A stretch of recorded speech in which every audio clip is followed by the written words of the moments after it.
Hello mga langga, mga gwapa. Ito na yung ating fresh Mickey na pansit.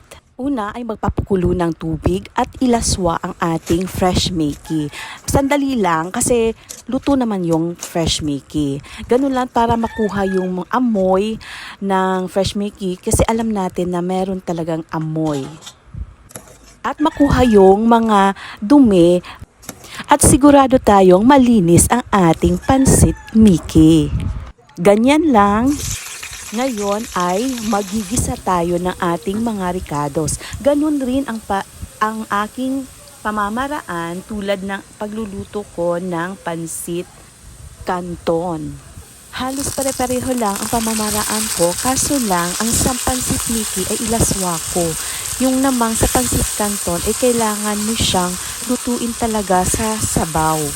Dahil matigas ang